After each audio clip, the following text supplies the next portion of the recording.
Information retrieval techniques के नाम से ये कोर्स है। थोड़ा सा मुश्किल है और कंप्यूटर साइंसेस के जो रूटीन कोर्सेज हैं, जिस तरह आपने अपने ग्रेजुएशन में पढ़े या आपने अपनी मास्टर्स क्लासेस में पढ़े हैं, उनसे थोड़ा सा डिफरेंट है ये।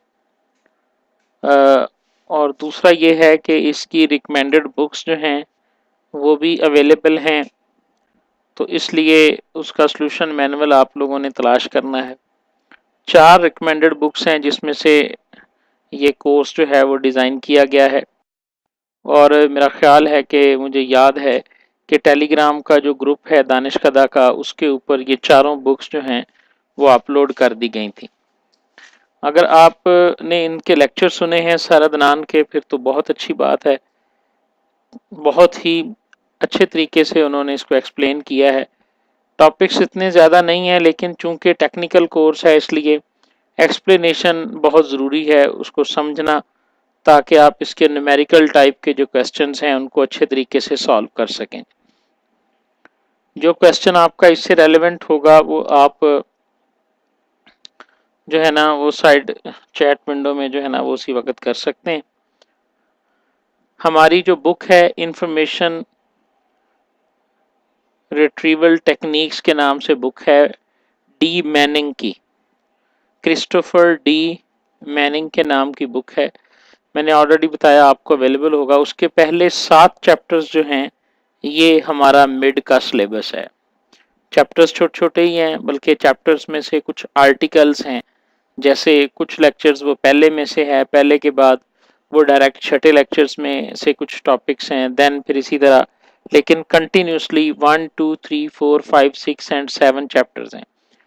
एक बात मैं यहाँ पे क्लियर कर दूं जी, कि इस बुक की जो फाइनल प्रेपरेशन है आपकी, उसके लिए आपको इस बुक का सॉल्यूशन मैनुअल तलाश करना पड़ेगा। अनफॉर्चुनेटली मेरे पास नहीं है, या इतना टाइम नहीं था कि मैं उसको सर्च आउट कर सकता। उसको आपने ज़रूर सर्च कर लेना है, और बुक में से इसको पढ़ना बहुत ज़रूरी है, क्योंकि बहुत सारी ऐसी एग्जांपल्स हैं जो बुक में डिस्कस की गई हैं। अगर आप बुक को नहीं पढ़ेंगे तो आपको मुश्किल होगा। हो सकता है आपको ऐसा लगे कि ये पेपर कहाँ से आ गया है, ठीक, ऐसा भी पॉसिबल है। यहाँ से हमारा ये लेक्चर नंबर 1 और ये स्टार्ट होता है कि इंफॉर्मेशन रिट्रीवल जो है, बेसिकली रिट्रीव का मतलब होता है महफूज शुदा चीज़ को दोबारा हासिल करना। अगर हमने हार्ड डिस्क के अंदर किसी फाइल को स्टोर किया था, अब हम उस फाइल को दोबारा हासिल कर रहे हैं, तो इसको रिट्रीव करना कहते हैं कंप्यूटर साइंसेस के अंदर। तो आपको पता होगा कि आप अपनी हार्ड डिस्क के ऊपर जितना डाटा को स्टोर करते वक्त ऑर्गेनाइज्ड फॉर्मेट में स्टोर करेंगे, उतना ही ज़्यादा बेहतर तरीके से आप उसको सर्च कर सकोगे, ठीक है। तो हम स्टोर करते वक्त अपने डाटा को 3 शब्द स्टोर कर सकते हैं। स्ट्रक्चर्ड फॉर्मेट में स्टोर कर सकते हैं, सेमी स्ट्रक्चर्ड फॉर्मेट में, या अनस्ट्रक्चर्ड फॉर्मेट में। बुक के अंदर लिखा हुआ डाटा जो होता है उसकी कोई तरतीब नहीं होती। टेबुलर डाटा जो होता है उसमें से डाटा को तलाश करना ज़्यादा आसान होता है। और एक सेमी स्ट्रक्चर्ड फॉर्मेट है, जैसे XML लैंग्वेज है, इसमें हम ऑब्जेक्ट्स बनाते हैं और उनकी प्रॉपर्टीज़ होती हैं, इसलिए इसमें भी थोड़ा सा आसान हो जाता है डाटा की सर्चिंग। सर्चिंग की ऑप्टिमाइजेशन ये हमारा टास्क है। हम चाहते हैं कि हम डाटा को सर्च करने में जो हमारे रिसोर्सेज हैं, जो कि टाइम के, मेमोरी के और प्रोसेसिंग के रिसोर्सेज हैं, उनको हम ऑप्टिमाइज कर लें। तो उसके लिए relational algebra, SQL, easy storage, ये सारी टेक्निक्स हैं, नॉर्मलाइजेशन, ये सारी टेक्निक्स हैं जिसके ज़रिए आप अपनी सर्चिंग को ऑप्टिमाइज कर सकते हैं। सर्चिंग जो है वो एफिशिएंट भी हो और टू द पॉइंट भी हो, ठीक है। लेक्चर नंबर 1 में सर अदनान ने बड़ी तफसील से ये बात समझाई है कि हम याहू पे, बिंग पे, गूगल पे जब सर्च करते हैं, तो हम जब क्वेरी लिखते हैं तो हमारे पास लाखों करोड़ों रिजल्ट्स जो हैं वो आ जाते हैं। उन लाखों करोड़ों को तो हम नहीं चाह रहे होते, जितने कम रिजल्ट्स आएंगे उतना ही बेहतर जो है ना वो हमारी सर्च हो सकती है। तो उनको कम से कम बनाना, रिजल्ट्स को रेलेवेंट बनाना, रिलेटेड बनाना, यही आईआरएस का स्कोप है। इंफॉर्मेशन रिट्रीवल सिस्टम जो है ये इसके ऊपर बेस करता है और ये आमतौर पर अनस्ट्रक्चर्ड डाटा सोर्सेज के ऊपर इसकी ज़रूरत और भी ज़्यादा बढ़ जाती है। अभी दुनिया के अंदर बहुत सारा डाटा अनस्ट्रक्चर्ड फॉर्मेट के अंदर पड़ा हुआ है। हम फाइलिंग से डेटाबेस और डेटाबेस से हम जो है वो ऑब्जेक्ट्स की तरफ हमने किया है। पहले हमारा सारा डाटा फाइल्स की सूरत में मौजूद था। इन पर जितना डाटा पड़ा हुआ है वो अनस्ट्रक्चर्ड फॉर्मेट में मौजूद है। उस सारे डाटा को जो है वो किस तरह से हमने तलाश करना है, ये सारी चीज़ें हैं। बहुत सिंपल सी बातें हैं। स्टोरेज सिग्निफिकेंस रोल है रिट्रीवल में। एफिशिएंट रिट्रीवल जो होती है वो इंडेक्सेस की टाइप से पर बेस करती है। इंडेक्सेस के अपने प्रॉज एंड कॉन्स हैं, इंडेक्सेस की अपनी टाइप्स हैं। इनमें से जो हमारा हमारा मिड के सिलेबस में जो इंडेक्स आएगा वो इन्वर्टेड इंडेक्स है। इसका चैप्टर है जो आपने चैप्टर नंबर 5 है शायद, वो लाजमी तौर पर आपने पढ़ना है और उसके रेलेवेंट। अच्छा, एक बात तो सब लोगों ने ये सुन ली है ना कि हमने इसकी तैयारी का जो मेजर पार्ट है वो हमारी बुक है। उस बुक के एक्सरसाइज सॉल्यूशंस हैं और उसकी एग्जांपल्स हैं। ठीक है जी, ये सब लोग इससे एग्री कर लें। अगर आप अच्छे मार्क्स लेना चाहते हैं तो फिर यही एक तरीका है। मेगा फाइल्स ये वो इस तरह के चक्कर में आपने नहीं पढ़ना। बहुत सिंपल टेक्निक्स हैं। अगर आप एक सीटिंग में बैठो तो आप 2-3 चैप्टर्स को बड़ी आसानी से जो है ना वो कवर भी कर सकते हैं और समझ भी सकते हैं। जिस टॉपिक की समझ नहीं आ रही आप उसकी वीडियो लगाएं, उसके लेक्चर को सारा दिनान को सुन लें। असाइनमेंट्स में बड़ी डिटेल, सॉरी स्लाइड्स के अंदर बड़ी डिटेल में नीचे दिया हुआ है कि फलां टॉपिक जो है वो इस लेक्चर के कितने मिनट्स के ऊपर जो है ना वो शुरू होता है। तो आप वहां से भी इसको देख सकते हैं जी। ठीक है जी, ये गूगल, बिंग और याहू की एग्जांपल है, लेक्चर नंबर 1 में डिस्कस की गई है। ये कीवर्ड्स के ऊपर बेस करते हैं। कीवर्ड्स बेसिकली वो इंडेक्सेस हैं जो हर सर्च इंजन अपने पास बनाता है। फिर कुछ उसके पास ऐसे क्राइटेरियंस हैं जिनकी मदद से वो अपने रिजल्ट्स को रैंक करता है। उन क्राइटेरिया में रेलेवेंस भी है, डाइवर्सिफिकेशन भी है, पर्सनलाइजेशन भी है। तो ये क्या चीज़ें हैं, रेलेवेंस क्या है, डाइवर्सिफिकेशन क्या है, पर्सनलाइजेशन क्या है। ठीक है, इस तरह के और भी 4 से 5 फैक्टर्स हैं जो लेक्चर नंबर 1 और 2 में डिस्कस किए गए हैं। उनको जो है ना वो आपने सुन लेना है या पढ़ लेना है। तो वो कौन कौन से हैं, ये आपकी बुक का चैप्टर नंबर मेरा ख्याल है 1 ही है जिसके अंदर ये सारी चीज़ें डिस्कस। हर स्लाइड के आखिर के ऊपर सर ने रेफरेंस चैप्टर जो है ना वो बताया हुआ है कि वो IIR के नाम से या जिस बुक का नाम है उस बुक का और आगे टॉपिक नंबर भी सर ने जो है ना वो एक्सप्लेन किया हुआ है। IRS बेसिकली है क्या, deals with the representation, storage, organization and access to information items. जो हमारी इंफॉर्मेशन आइटम्स हैं उन तक हमारी स्टोरेज हमने कैसे करना है, उनको ऑर्गेनाइज कैसे करना है, उनको एक्सेस कैसे करना है, रिप्रेजेंट किस तरह से करना है, ये सारा जो है वो IRS के स्कोप के अंदर आता है। जैसे विंडोज़ जो है वो हार्ड डिस्क के ऊपर डाटा को किस तरह से स्टोर करती है। अगर आप गौर से देखें तो विंडोज़ 7, विंडोज़ 8 और विंडोज़ 10 जो है इसकी जो सर्चिंग स्पीड है वो पहले से इम्प्रूव्ड हुई है। क्यों जी, है ना ये बात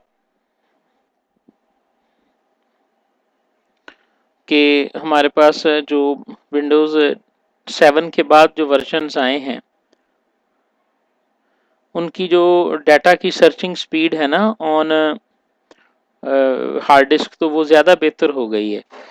हम बड़ी आसानी से, और वो इंडेक्सिंग भी करती है। अगर आप डी के ऊपर किसी भी फाइल को तलाश करने स्टार्ट करते हैं, अगर डी का इंडेक्स नहीं बना हुआ तो उसी वक्त जो है वो मैसेज आ जाता है फाइल या ये चीज़ जो है वो इंडेक्स में शामिल नहीं है, तो इसको जो है ना वो इंडेक्सिंग जो है ना वो कर ली जाए। तो ये बेसिकली ये IRS की इम्प्लीमेंटेशन ही है जो माइक्रोसॉफ्ट वालों ने इसके अंदर की है। इसी तरह गूगल के रिजल्ट्स, रेलेवेंट से रेलेवेंट ऊपर आ रहे हैं। गूगल भी अपने एल्गोरिदम्स को जो है ना वो रूटीन से अपडेट कर रहा है, और ऑपरेटिंग सिस्टम्स जो हैं वो भी अपनी सर्चिंग को डे बाय डे जो है वो बेहतर बनाते जा रहे हैं। चूंकि डाटा वॉल्यूम बहुत ज़्यादा है दुनिया के अंदर, इतनी ज़्यादा इंफॉर्मेशन स्टोर हो चुकी है और होती चली जा रही है कि जब तक आईआरएस उसके ऊपर इम्प्लीमेंट नहीं होगा तो बहुत मुश्किल होगा उसमें से जो है ना वो डेटा को तलाश करना चाहिए। आईआरएस का मॉडल बेसिकली हमारे पास ये है कि क्वेरी की जाती है कि मैं फ़लाँ चीज़ को तलाश करना चाहता हूँ। बहुत बड़ा ज़ख़ीरा है एक डॉक्यूमेंट्स का। आईआर सिस्टम का जो फंक्शन है वो ये है कि इन डॉक्यूमेंट में से रैंक कर देगा वो आपकी डॉक्यूमेंट्स को जो आपकी क्वेरी स्ट्रिंग से रेलेवेंट होंगी, जो मोस्ट रेलेवेंट होंगी उसको कोशिश करेगा वो कि वो नंबर 1 पे ले आए और नंबर 2 पे ले आए, नंबर 3 पे ले आए। ये ओवरऑल आईआरएस का पर्पस है। आईआरएस बेसिकली 4 चीज़ों पर मुश्तमिल है। सेट ऑफ डॉक्यूमेंट है, और Q set of logical views हैं, यानी ये तो एक्चुअल डॉक्यूमेंट्स हैं जो हमारे पास मौजूद हैं, और ये वो क्वेरीज हैं जो कि हम जो हम तलाश करते हैं। तो डॉक्यूमेंट्स एक्चुअल डॉक्यूमेंट्स हैं, और ये वो व्यूज़ हैं जो हम देखना चाहते हैं, जो हम ढूंढना चाहते हैं। ठीक है ना, जिस तरह डेटाबेस का थोड़ा सा कॉन्सेप्ट याद रखें कि डेटाबेस में जो टेबल्स हमारे पास होते थे वो एक्चुअल डाटा को स्टोर करते थे, और क्वेरी का जो भी रिजल्ट हमारे सामने आता था हम उस रिजल्ट को व्यू का नाम देते थे। ठीक है, कि वो डिफरेंट व्यूज़ हमने जनरेट कर लिए हैं। बेसिकली ये वही चीज़ है। एफ एक ऐसा फ्रेमवर्क है जो क्वेरीज और डॉक्यूमेंट्स को मॉडल करता है, और एक फंक्शन है जो कि क्वेरीज को और रैंक कर रहा है डॉक्यूमेंट्स को on the basis of Q I and D J.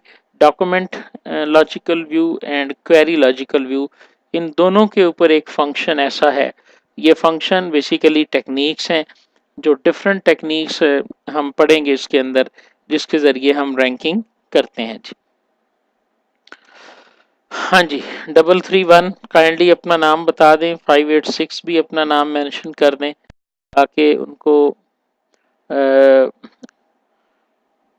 Call करने में मुझे बार बार ये नाम 331, हाँ जी तुफैल साहब हैं, और इसी तरह 586 जो हैं वो कोसैन जफ़र साहब हैं जी। ठीक है, इससे पहले आप लोगों ने कितने कितने लेक्चर्स जो हैं वो देख लिए हैं जी इसके? उम्मे हबीबा तो शायद 16-17 पे होगी, कल भी इनका यही स्कोर था। अच्छा चलें ठीक है जी, 12 पे हैं। ओके जी, बाकी ओके जी, तो फैल साहब ने 17 को देख लिया है, और ठीक है जी। तो हमारा जो पहला इंफॉर्मेशन रिट्रीवल टेक्निक्स में जो सबसे पहला मॉडल या पहली टेक्निक आती है ना वो बूलियन मॉडल है। ये मेरा ख्याल है कि चैप्टर नंबर 3 बनता है बुक का। बूलियन मॉडल, मैं बुक ओपन कर लूँ। डिमैनिंग, सर डिमैनिंग की जो बुक है उसमें चैप्टर नंबर 1 जो है ये बूलियन रिट्रीवल का चैप्टर है जी। ठीक है जी, चैप्टर नंबर 1 जी।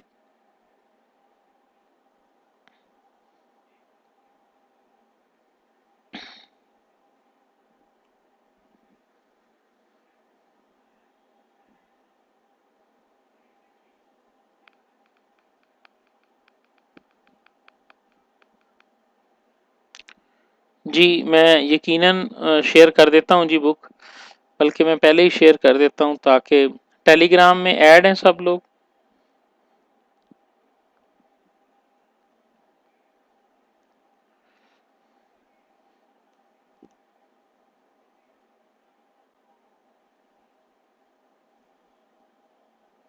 बुक तो बड़ी इजीली अवेलेबल है जी ये नेट के ऊपर।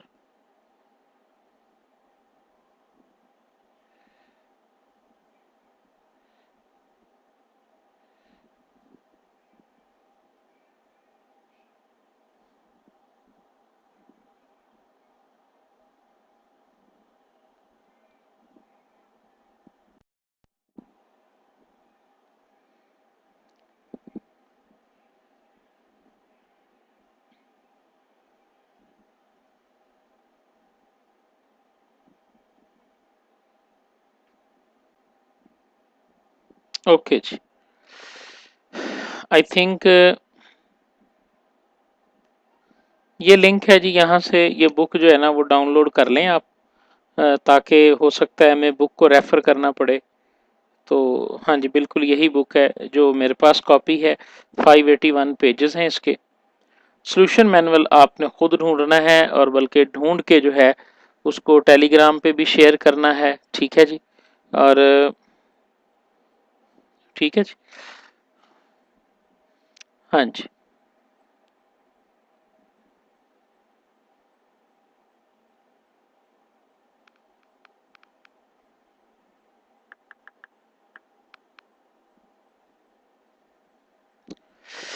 अच्छा जी, तो ये पहला मॉडल है हमारा बूलियन मॉडल। सिंपल सा मॉडल है। इसमें हम कोशिश ये करेंगे कि सिंपल रिट्रीवल मॉडल है, और बेसिकली हम एंड और नॉट ऑपरेटर को यूज़ करते हैं, और अपनी हर क्वेरी को एंड और नॉट से कंजक्ट कर लेते हैं, और फिर उन क्वेरीज को जो है ना वो हम ढूंढते हैं। बूलियन मॉडल में देखें, फॉर एग्जांपल ये आपके पास तीन टर्म्स हैं जिनको आप सर्च करना चाहते हैं, और ये डॉक्यूमेंट्स हैं। तो 100 से मुराद ये है कि ये इसमें पाई जा रही है, बाकी दोनों में नहीं है। ये वाला पोर्शन जो है ये इसका और इसका कॉमन है, इसलिए वन पहले में भी मौजूद है, दूसरे में भी मौजूद है, तीसरे में नहीं है। लेकिन ये वाला जो पोर्शन है, अगर हम वेन डायग्राम को सामने रखें, 111, तो ये वो पोर्शन है कि जो तीनों के अंदर जो है ना वो मौजूद है। तो यहाँ पर इस वेन डायग्राम के अंदर 100, 110 और 111 जो है, इससे मुराद हमारे पास ये है। रेलेवेंस को हम बाइनरी प्रॉपर्टी के साथ डॉक्यूमेंट्स को शो करेंगे। 0 जहां पर रेलेवेंस नहीं है, और 1 जहां पर रेलेवेंस है, उसको हम शो करेंगे जी, ठीक है। समझ आ गई है इसकी, इस वेन डायग्राम की? देखें जी, उसके बाद ये जो है ना वो हमारे सामने इन्होंने एक बुलियन मॉडल को डिस्क्राइब किया है कि D1, D2 और D3 हमारे पास ये डॉक्यूमेंट्स हैं, और इसी तरह हम ये टर्म है जो D1 और D2 में पाई जाती है, ये टर्म जो है वो D1 और D3 में है। ये टर्म जो है वो,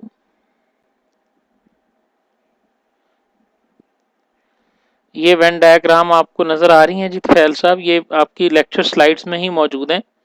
बेसिकली बुलियन मॉडल को वो डिस्कस कर रहा है ना, तो वो बुलियन मॉडल के अंदर बता रहा है कि आपने रेलेवेंस को किस तरह से शो करना है, ठीक है। ये अगर तीन डॉक्यूमेंट्स हैं आपके पास, तो इनके अंदर जो वन है ये इट मीन्स के ये रेलेवेंस है, और जीरो मीन्स के ये रेलेवेंस नहीं है।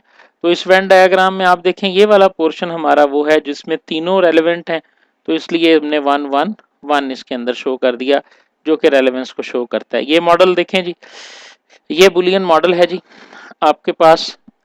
ये आप D1 और D2 दोनों में है, RTD है और ये RT3 है।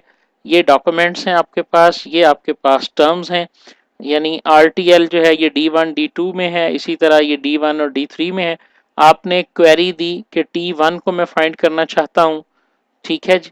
तो T1 आप देखें किसके अंदर मौजूद है। T1 जो है ये हमारे पास RT1 is equal to D1 और D2 दोनों में आएगा।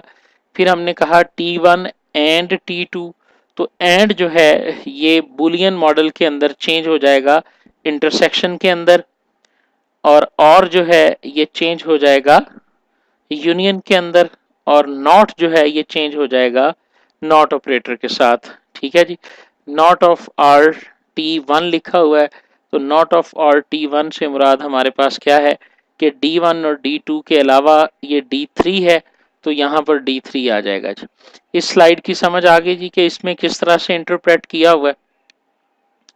ये इसी तरह की कुछ स्लाइड्स हैं जो मैंने 68 स्लाइड्स आपकी तमाम स्लाइड्स में से इकट्ठी की हैं, जो डिस्कस करेंगे तो इससे आपको कुछ चीज़ें समझ आ जाएंगी जी। जी, फीडबैक विंडो में बताएंगे।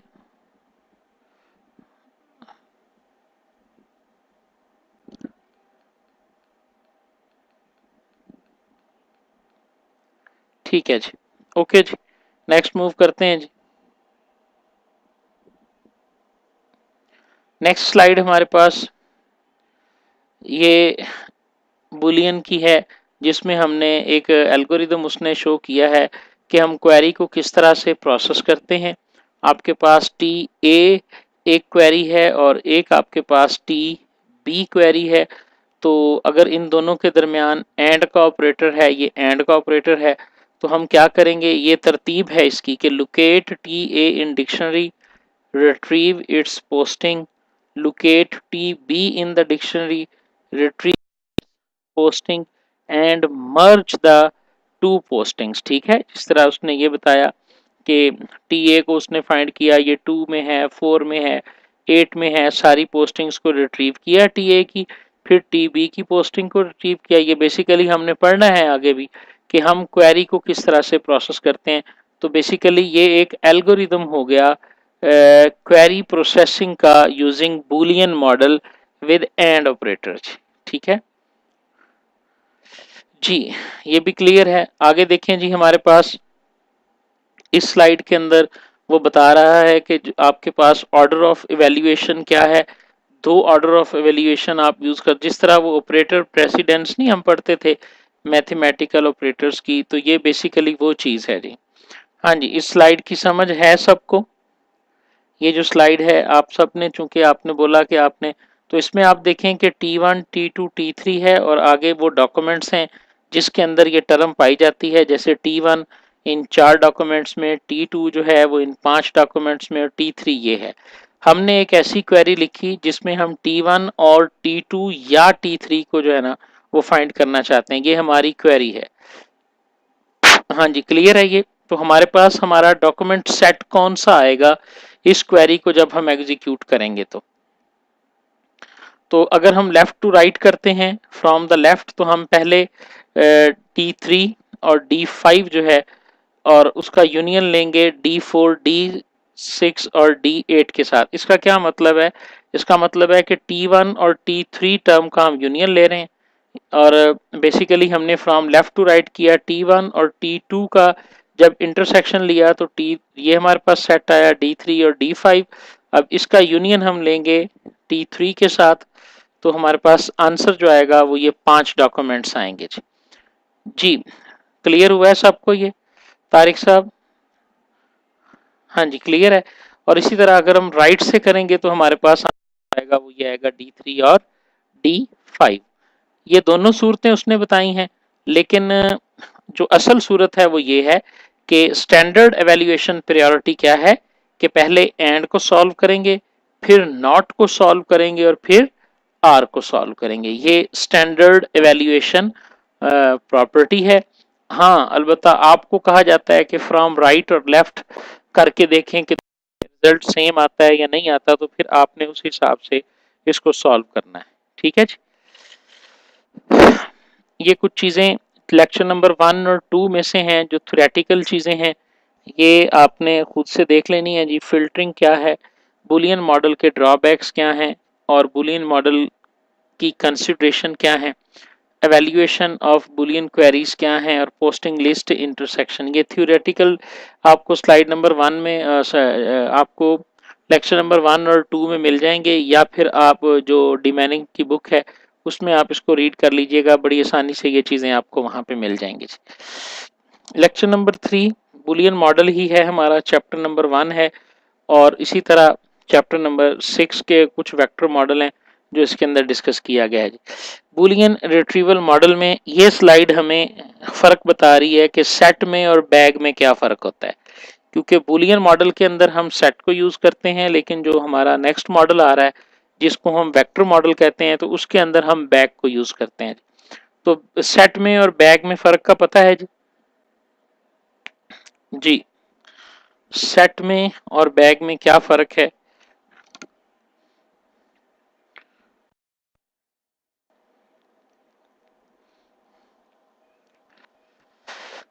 हाँ जी,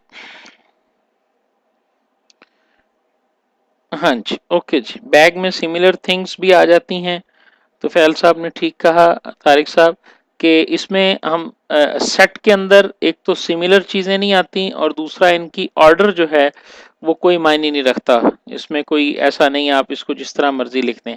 लेकिन बैग के अंदर आप देखें कि अगर 2 दफ़ा ए आया है तो 2 दफ़ा ही लिखा जाएगा। जिस तरह यहाँ पर देखें, this is a pen, it is a pen, अगर हम इसका सेट बनाते हैं D1 D2 का, तो यूनिक आइटम्स हमारे पास आ गई, this it is a pen. लेकिन अगर हम इसका बैग बनाएंगे तो बैग इसका कौन सा बनेगा जी?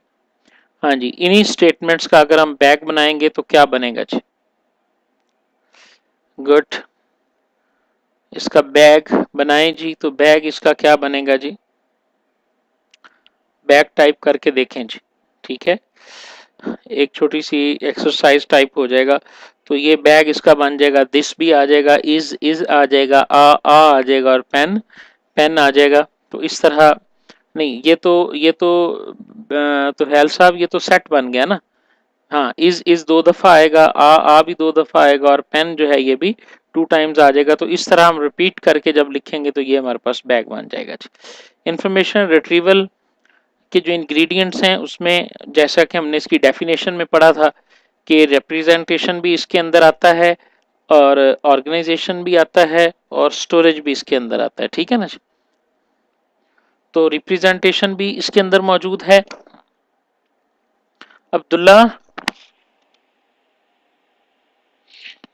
अब्दुल्ला, बाइक तो अंदर करो। नहीं, बाइक करो अंदर।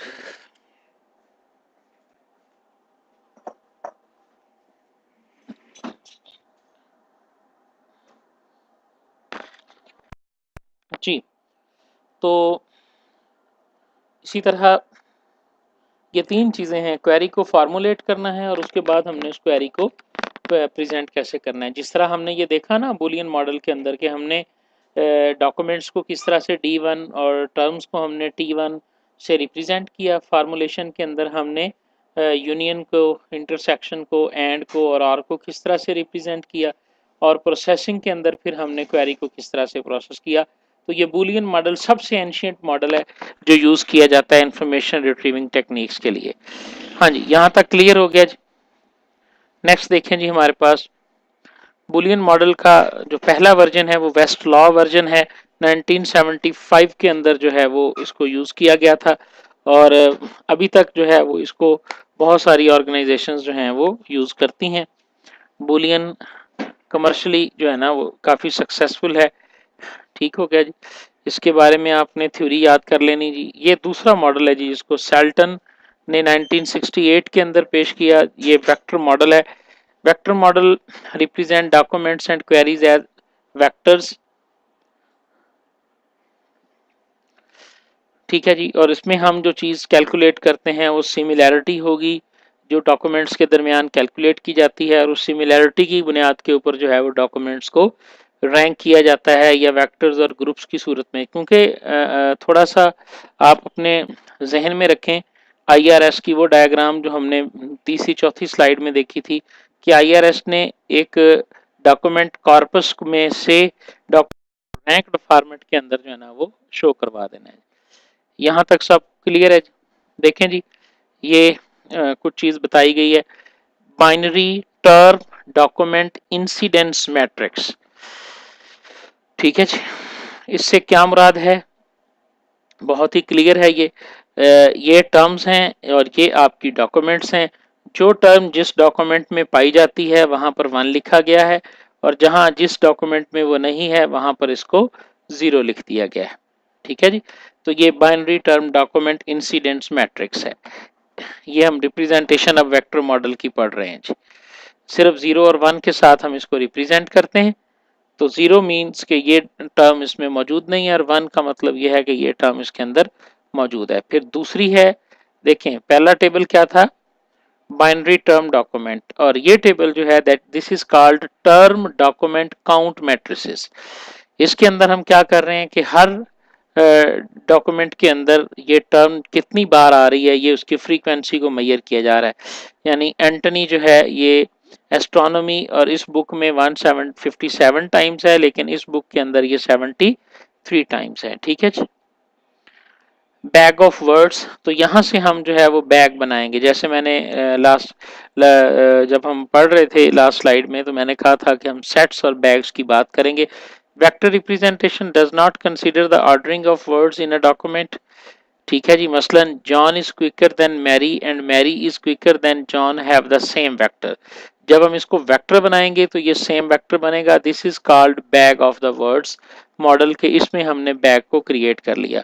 आगे फिर in a sense this is a step back है, पोजिशनल इंडेक्स है और रिकवरिंग पोजिशनल इंडेक्स है, और इसी तरह हम इस मॉडल को कंप्यूट करेंगे जी। इसकी कंप्यूटेशनल के अंदर जो सबसे पहली कंप्यूटेशन है वो टर्म फ्रीक्वेंसी है, जो कि सिंपल है, जो गिवन होती है कि raw term frequency a document with 10 occurrences of a term is more relevant than a term with the 1 occurrence। एक डॉक्यूमेंट में एक टर्म 10 दफा आ रही है और एक में एक दफा आ रही है, तो जाहिर है वो 10 वाली जो है वो ज्यादा रेलेवेंट होगी। ठीक है जी। टर्म फ्रीक्वेंसी की समझ है जी सबको?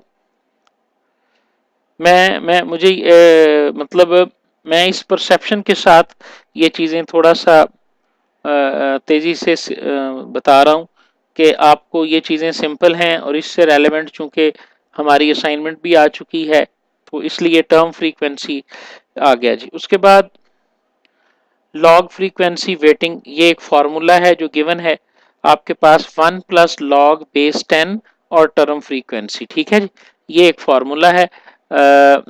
1 प्लस है, अगर आपकी टर्म फ्रीक्वेंसी जो है वो ग्रेटर देन 0 है तो आपका ये वाला फार्मूला लगेगा, और अगर वो 0 है तो फिर वो 0 ही होगा। ये देखें ना, अगर 0 है तो आपका वेट 0 है, अगर 1 है तो आपका वेट 1 है, अगर 2 है तो आपका वेट 1.3 है, अगर 10 है तो आपका वेट 2 बनेगा, अगर 1000 है तो आपका जो वेट बनेगा उस टर्म फ्रीक्वेंसी का वो 4 होगा। ये बेसिकली इसी फार्मूले के तहत बन रहा है कि आपने 1 प्लस लॉग बेस 10 ले लेना है उस टर्म फ्रीक्वेंसी का। तो उस फ्रीक्वेंसी का जब आप लॉग बेस 10 लेंगे, उसको 1 के अंदर ऐड करेंगे तो आपके पास ये रिजल्ट आ जाएगा। ठीक है जी, ये हमने लॉग फ्रीक्वेंसी वेटिंग भी कैलकुलेट कर लिया। उसके बाद ये एक छोटी सी एग्जांपल है जो उसने डिस्कस की है। ये फार्मूला सही तरीके से आपको नज़र नहीं आ रहा।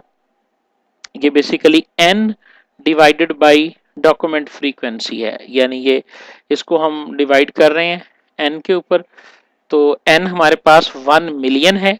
ठीक है जी, ये गिवन है n। DFT उसने दिया हुआ है, IDFT जो है ये हम कैलकुलेट कर रहे हैं 1/1 मिलियन। उसके बाद उसका लॉग 10 लेंगे जब, तो ये 6 आंसर आएगा। इसी तरह ये आंसर हमारे पास 0 की तरफ आ जाएगा जी। क्लियर है जी? ये किस तरह से आपने IDF कैलकुलेट करना है। ठीक है जी, n मीन्स 1 मिलियन, यानी 1 मिलियन डॉक्यूमेंट्स हैं जिसके लिए हम कैल्पोमिया एनिमल और इन टर्म्स को जो है ना वो देख रहे हैं जी। जी, इस टेबल की समझ आ गई सबको जी? ये फार्मूला थोड़ा सा सही नहीं लिखा हुआ यहाँ पे, ये आपकी स्लाइड्स में एक सिंपल फार्मूला है जिसमें हम n को डिवाइड करेंगे DFT के ऊपर जी। सब लोग रिस्पॉन्ड किया करें जी काइंडली। 3-4 लोग हैं आप, तो थोड़ा सा अंदाजा हो जाता है कि कोई रह ना जाए। नेक्स्ट देखें जी। उसके बाद हमारे पास है TF माइनस, अगर आप इसको माइनस पढ़ेंगे ना तो आप कंफ्यूज हो जाएंगे। ये TF डैश IDF वेटिंग है। ठीक है जी, किस तरह से कैलकुलेट करनी है, ये इसका जनरल फार्मूला है। ठीक हो गया, और इसे आपने मल्टीप्लाई कर देना होता है TF को और IDF को। तो इस तरह आप इसको जो है ना वो कैलकुलेट कर सकते हैं। देखें जी, ये एग्जांपल है एक, इस एग्जांपल की सबको समझ है जी? बिल्कुल सिंपल है जी। ये देख लें जी सब लोग। गिवन डॉक्यूमेंट्स हैं विद द गिवन फ्रीक्वेंसी है ABC है, तो इसका मतलब है 3 डॉक्यूमेंट्स हैं हमारे पास। ठीक है जी, और नीचे उसकी फ्रीक्वेंसीज भी दी हुई हैं। 10,000 टोटल डॉक्यूमेंट्स हैं और फ्रीक्वेंसीज भी उसने मेंशन की हुई हैं, डॉक्यूमेंट की फ्रीक्वेंसी भी मेंशन की हुई है। तो TF को हमने सबसे पहले हमने देखा तो 3/3 आ गया, और TF 2/3 आ गया। C जो है ये 1/3, ये देखें 3, और ये इनकी तादाद 3 है तो 3/3, 2/3 एंड 1/3, ये हमारे पास वैल्यू आ गई TF की। IDF के लिए हमने उसको नंबर ऑफ डॉक्यूमेंट्स 10,000 और उसके ऊपर डिवाइड कर दिया ये वाला 50, तो हमारे पास 7.6 आ गया, 2.9 आ गया और ये 5.3 आ गया। T F minus I D F का फार्मूला हम पढ़ के आए हैं कि टी एफ को और आई डी एफ को मल्टीप्लाई कर देंगे। टी एफ 3/3 1 है और ये 7.6 है, तो 1 को मल्टीप्लाई करेंगे 7.6 के साथ तो ये 7.6 आ जाएगा। यहाँ 2/3 को जब मल्टीप्लाई करेंगे 2.9 के साथ तो 2.0 आ जाएगा। 1/3 को जब मल्टीप्लाई करेंगे 5.3 के साथ तो ये 1.8 आ जाएगा। क्लियर है जी ये भी?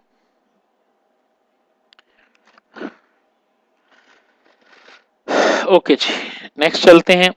एक और एग्जांपल है हमारे पास इनर प्रोडक्ट की। ये हमने कैलकुलेट किया है T F minus I D F से, और ये हमारे पास एक इनर प्रोडक्ट की एग्जांपल है।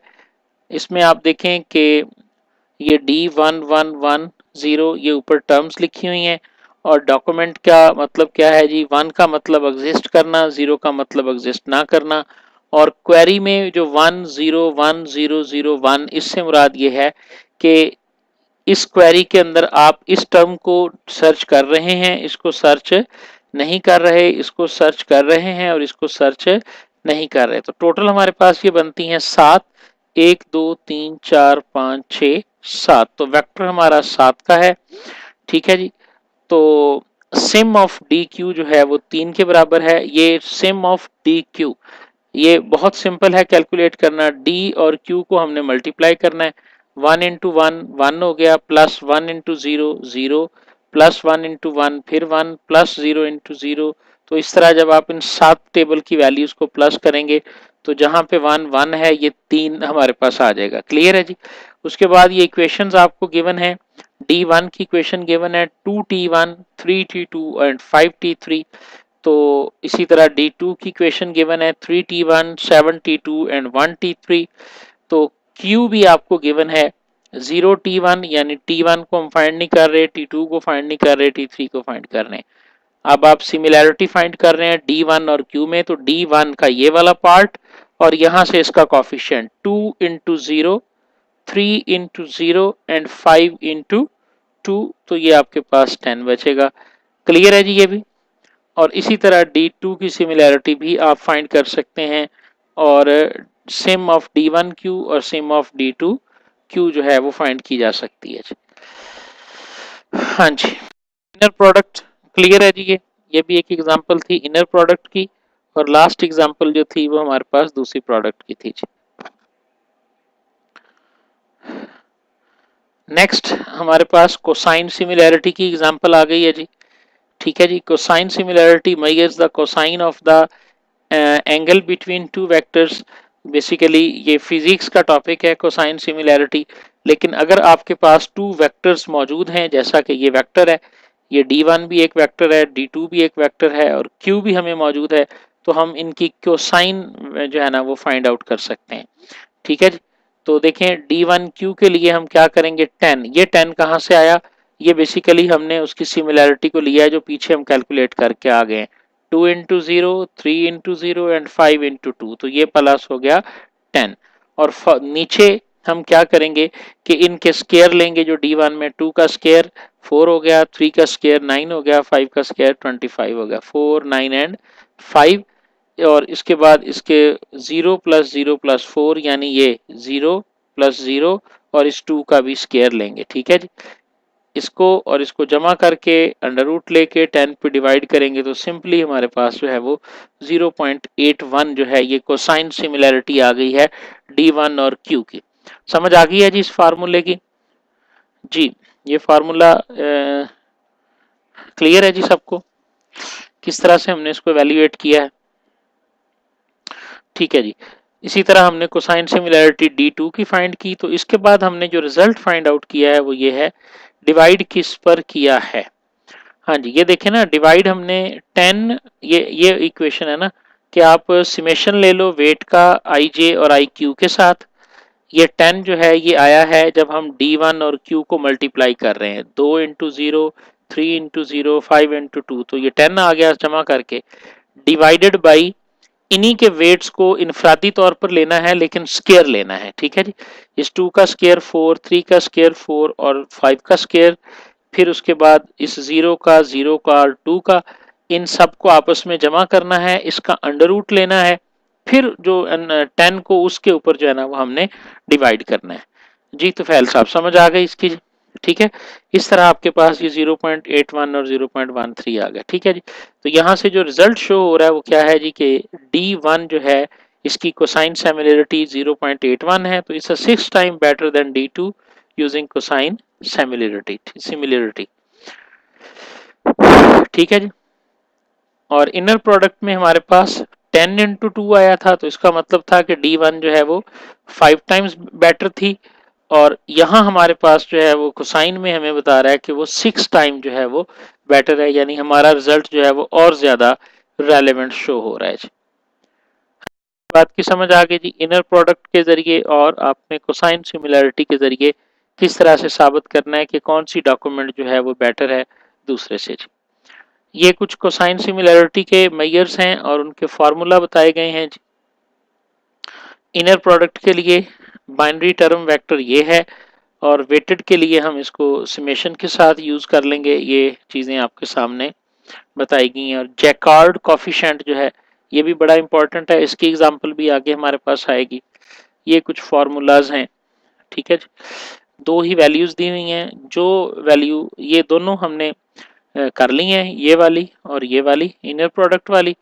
ये आप जो है ना अगर पेपर में आ जाता है तो फिर आपने ये फार्मूलाज थोड़े से याद कर लेने हैं जी। उसके बाद यहाँ से हमारा वो बुलियन मॉडल और वेक्टर मॉडल वाला चैप्टर आपका खत्म हो जाएगा। ये नई चीज एक शुरू हो जाएगी जिसको बेसिक इंडेक्सिंग पाइपलाइन कहते हैं। इसके काफी सारी थ्योरेटिकल पार्ट हैं। ये मेरा ख्याल चैप्टर नंबर 6 में यहाँ से मूव कर जाएंगे सर ना। चैप्टर नंबर 6 में हर स्लाइड के आखिर के ऊपर बुक का चैप्टर मेंशन है।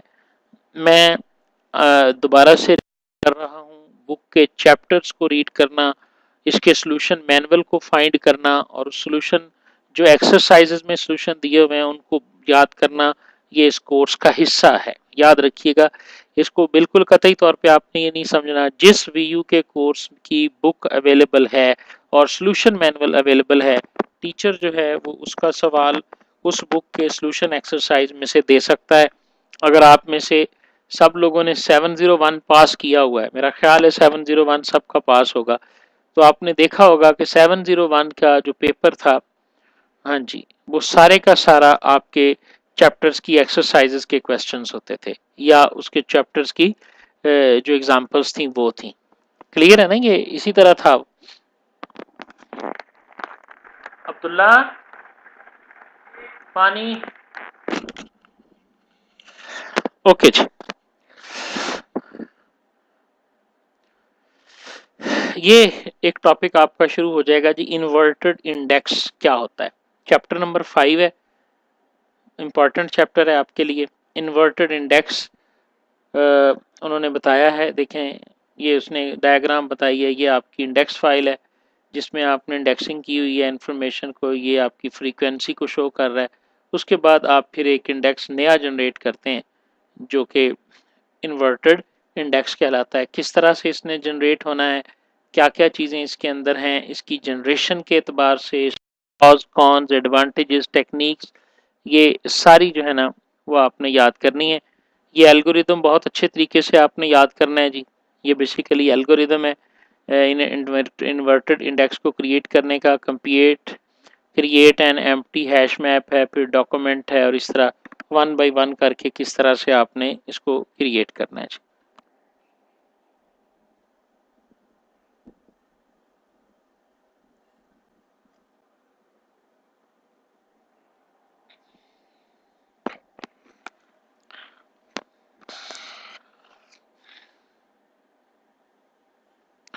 आईडीएफ को किस तरह से कंप्यूट करना है उसका फॉर्मूला, आईडीएफ हम पहले भी कंप्यूट कर चुके हैं, ये रिपीट हुआ इसके अंदर।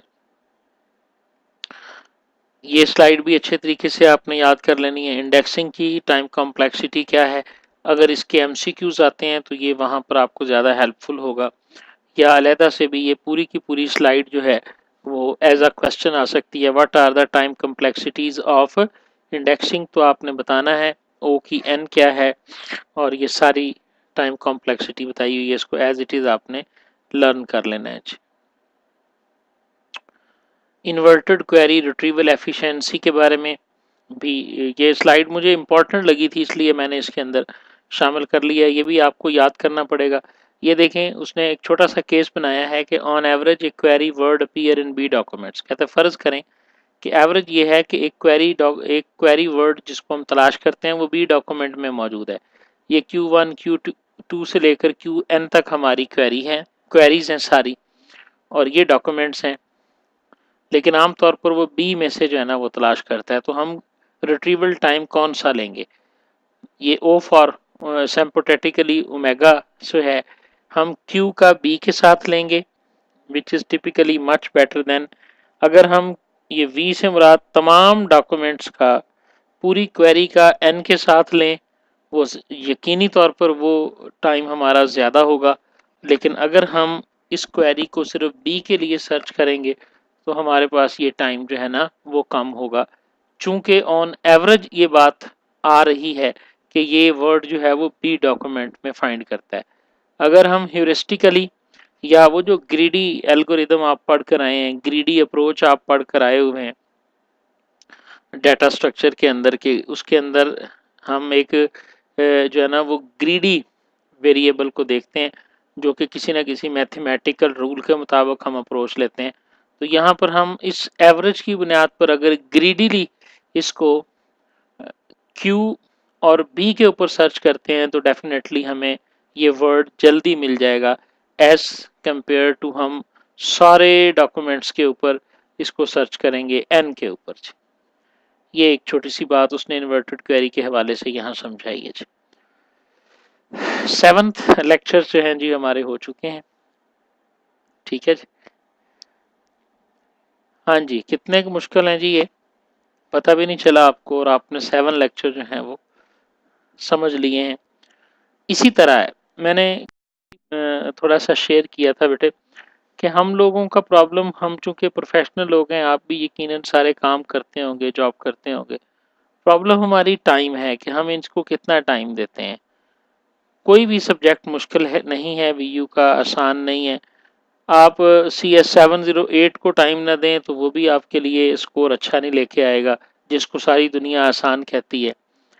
आप 701 को लास्ट टाइम मुझे याद है मैंने पहली दफ़ा दानिश कदा के प्लेटफॉर्म से 701 पढ़ाया, तो मैं जिन स्टूडेंट्स को पर्सनली जानता था, जब उनके मैंने मार्क्स देखे 75% से भी ज़्यादा और 80% से भी ज़्यादा, तो मैं बड़ा हैरान था। लेकिन ये है कि उन्होंने तमाम एक्सरसाइज सॉल्यूशंस को अच्छे तरीके से याद कर लिया, और जैसे जैसे वो सॉल्यूशन आते गए और वैसे वैसे उन्होंने उसके ऊपर छाप दिए, तो उनके बेहतर हो गए। ठीक है, लेक्चर नंबर 8 एक बहुत ही इम्पॉर्टेंट टॉपिक है जी। आपके चैप्टर नंबर ये आपको मिलेगा टोकनाइजेशन। ठीक है, इसकी टेक्निक्स हैं काफ़ी सारी, ये लेक्चर नंबर 8 के अंदर डिस्कस की गई हैं। टोकनाइजेशन बेसिकली ये होता है कि अगर आपने एक क्वेरी लिखी है, आपने लिखा कि population of capital of Pakistan, ये आपने गूगल के अंदर लिखा population of capital of the Pakistan, तो इस इन अल्फाज को उसने पार्स करके इंडेक्स के अंदर किस तरह लेके जाना है, ये टोकनाइजेशन है। इसकी एग्जांपल्स भी मौजूद हैं, इसके एडवांटेजेस, इसकी टेक्निक्स, और फिर टोकनाइजेशन के जो इश्यूज हैं लैंग्वेज के एतबार से, नंबर्स के एतबार से और स्टॉप वर्ड्स के एतबार से, ये सारा कुछ लेक्चर 8 के अंदर मौजूद है। प्योर थ्योरी है जिसको आपने पढ़ना है और याद कर लेना है। ठीक है, ये टॉपिक आप बुक में से भी पढ़ सकते हैं और इसमें से भी पढ़ सकते हैं, लेकिन थ्योरी के एतबार से ये इम्पॉर्टेंट टॉपिक है। और जब ये इश्यूज की बात करेगा और एग्जाम्पल्स की बात करेगा तो उससे रेलेवेंट जो है ना कोई एग्जाम्पल आपको पेपर में भी आ सकती है जी। ठीक है जी, क्लियर है ये बात सबको? नेक्स्ट हमारे पास ये लेक्चर नंबर 8 के अंदर ही है, ये लेक्चर नंबर 8 की स्लाइड ही है, जो मैथमेटिकल है कि आपको रिकॉल कैलकुलेट करने के लिए दिया जा सकता है और प्रिसीजन जो है वो कैलकुलेट करने के लिए दी जा सकती है। फार्मूला गिवन है, एग्जांपल्स बुक के अंदर मौजूद हैं। ठीक है, ये आपका पूरा रिक्वायरमेंट्स है, ये आपकी रेलेवेंट हैं, और ये रिट्रीव्ड डॉक्यूमेंट्स हैं जो आप बाहर भेज रहे हैं, तो आपके पास रेलेवेंट और इररेलेवेंट के अंदर ये 4 केसेस बनेंगे। रिकॉल आपके पास क्या होगा, number of relevant documents retrieved over total number of relevant documents, इससे आपको रिकॉल की वैल्यू मिलेगी। और number of relevant documents retrieved, ठीक है, अब जब आप इसको total number of documents retrieve के ऊपर डिवाइड करेंगे तो फिर ये आपको प्रिसीजन मिलेगा। ये दोनों फार्मूला जहन में होने चाहिए। इससे रेलेवेंट कोई शॉर्ट सा न्यूमेरिकल अगर आ जाए तो आप इसको आसानी से सॉल्व कर लीजिएगा जी। नेक्स्ट आ गया जी नॉर्मलाइजेशन, ठीक है। To normalize words in indexed, basically ये इंडेक्स की बात ही हो रही है, याद रखें। हमने जब इंडेक्स बनाना होता है टर्म्स का, तो उस इंडेक्स के अंदर हमें क्या क्या इश्यूज आ सकते हैं, उन इश्यूज के ऊपर 4 से 5 किस्म की चीजें हम लागू करते हैं। सबसे पहला इशू जो आता है वो आता है इस तरह का कि यूएसए और यूएसए ये एक ही लफ्ज है, तो इंडेक्स जब हम बनाएं तो ये एंट्री और ये एंट्री सेम सर्च होनी चाहिए। ये इस तरह का जो प्रॉब्लम है ये नॉर्मलाइज कहलाता है।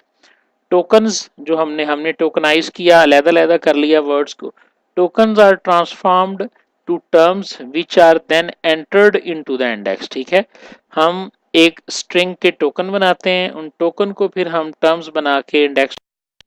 ए term is a normalized word type which is an entry in our IR system dictionary. We most commonly implicitly define equivalence classes of the terms. मसलन यू डॉट एस ए आएगा तो ये वाला, और या ब्रैकेट के अंदर यू एस ए आए, या एंटी डिसिप्लिन डिस्क्रिमिनेटरी एंड इस तरह करके लिखा हुआ है, डैश के साथ आए, कॉमा के साथ आए, तो ये नॉर्मलाइजेशन कहलाती है। ये जहन में रखिएगा कि इस तरह की जो रेलेवेंस है, टर्म्स को इस तरह से मैच करना, ये नॉर्मलाइज करना कहलाता है।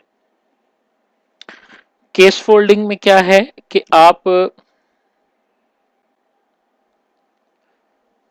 केस फोल्डिंग के अंदर जैसे ये फेड है तो ये इस फेड के बराबर है, ये सेल है तो ये इस सेल के बराबर है। Exceptions upper case in mid sentence आ जाता है बाज़ औक़ात कि यानी आपका एक सेंटेंस चल रहा है उसके अंदर आपने अपर केस लिख दिया है तो वहां पर आपको केस को फोल्ड करना पड़ेगा, ठीक है। यानी क्वेरी सी ए टी जो है, number 1 results for cats not caterpillar, इस तरह की एग्जांपल्स जो हैं ये हमारे पास केस फोल्डिंग के अंदर आती हैं जी। हाँ जी, ये बात भी क्लियर हो गई। नॉर्मलाइजेशन से क्या मुराद है, केस फोल्डिंग से क्या मुराद है, ये इंडेक्स बिल्ड करने में जो हमें इश्यूज आते हैं उनको किस तरह से आपने सॉल्व करना है, ये सारा इसके अंदर बताया जा रहा है। हाँ जी, ये सबको लहदा से ज़हन में बिठा लेना है कि नॉर्मलाइजेशन क्या है और केस फोल्डिंग क्या है। इसी तरह की एक और चीज़ आएगी, ये जैसे नॉर्मलाइजेशन टर्म्स की एग्जांपल्स आ गई हैं। अल्टरनेटिव टू इक्विवेलेंस क्लास जो है ये नॉर्मलाइजेशन है। मसलन विंडो है तो विंडो और विंडोज़ दोनों को सर्च करे, विंडोज़ आ जाए तो तीनों को सर्च करे, इस तरह आपकी सर्च जो है ना वो मूव करे। इक्विवेलेंस क्लासेस जो हैं वो डिफाइन करना इंडेक्सेस के अंदर, ये नॉर्मलाइजेशन कहलाता है। इसके बेनिफिट्स क्या हैं, इसमें कहाँ पे इम्प्रूवमेंट की ज़रूरत है, एफिशिएंट क्यों नहीं है, ये सारी चीज़ें आपको मुतलका लेक्चर्स के अंदर बड़ी डिटेल में मिलेंगी जो आपने याद कर लेनी है। फिर इसी तरह ये थी सारी एंड साउंडेक्स टाइप आ गया जी कि ऐसे सिनोनिम्स एंड एंटोनिम्स जो है ना वो भी तलाश किए जा सकते हैं। मसलन ऑटो कार एक ही लफ्ज़ है, अगर आप क्वेरी में लिख रहे हैं कि जी प्राइसेस ऑफ ऑटोमोबाइल मोबाइल, तो ये बेसिकली प्राइसेस ऑफ कार भी सर्च होना चाहिए और प्राइसेस ऑफ ऑटोमोबाइल भी सर्च होना चाहिए, ठीक है ना जी। ये बात समझ में आ रही है। तो ये चौथा केस है हमारे पास, ये सारी एग्जांपल्स देकर उन्होंने समझाया हुआ है। होमोनिम्स क्या होते हैं, same word with different meanings, ठीक है जी। और सिनोनिम्स हमारे पास क्या होते हैं, किस तरह से हमने इनको आपस में चेंज करना है। And what about spelling mistakes, जो आप जैसे हम गूगल के अंदर जब क्वेरी कर रहे होते हैं तो अगर हम गलत स्पेलिंग भी लिखते हैं तो गूगल उसको सही करके जो है ना वो उसको तलाश कर रहा होता है, ठीक है जी। ये बेसिकली वो चीज़ आ गई कि स्पेलिंग मिस्टेक्स को, थिसारस को, नॉर्मलाइज्ड को और केस फोल्डिंग को किस तरह से आपका इंडेक्स जो है ना वो हैंडल करता है जी। एक और चीज़ आ गई जी, लेमिटाइजेशन। ये NPL टूल है, नेचुरल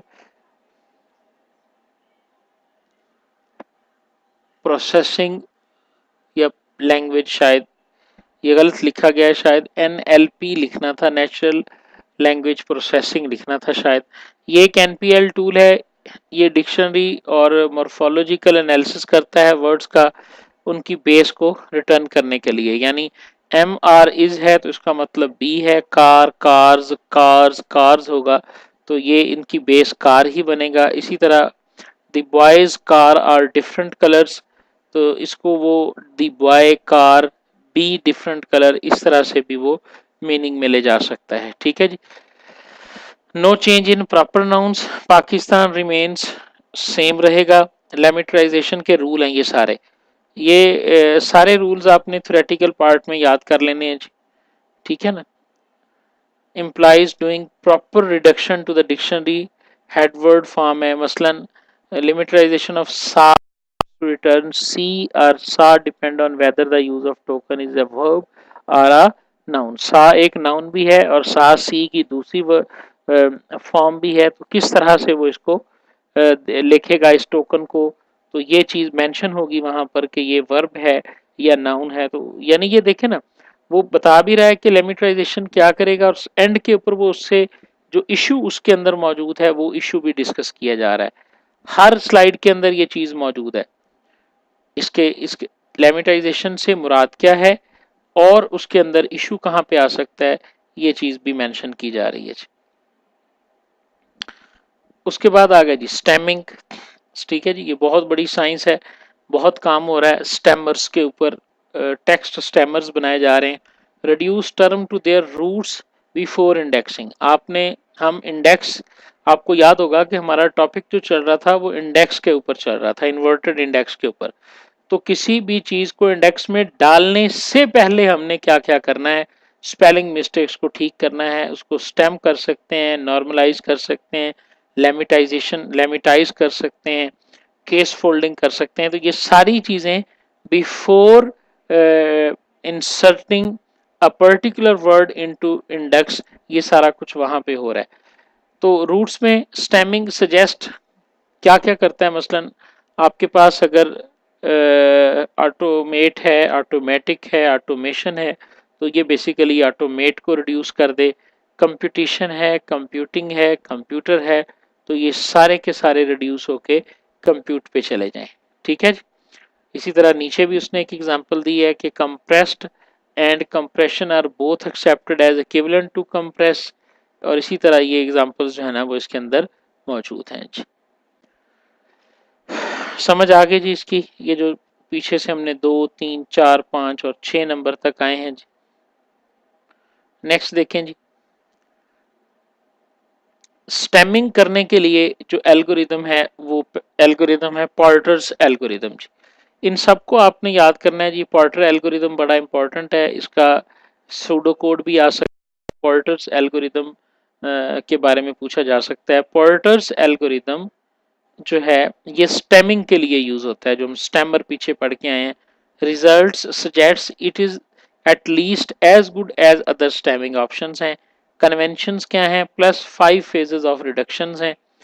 क्या क्या करता है, phases applied sequentially, each phase consists of a set of commands and sample convention of the rule in a compound command, select one that applies to the longest। यानी ये basically एक algorithm है जो कि स्टेमिंग करता है English को।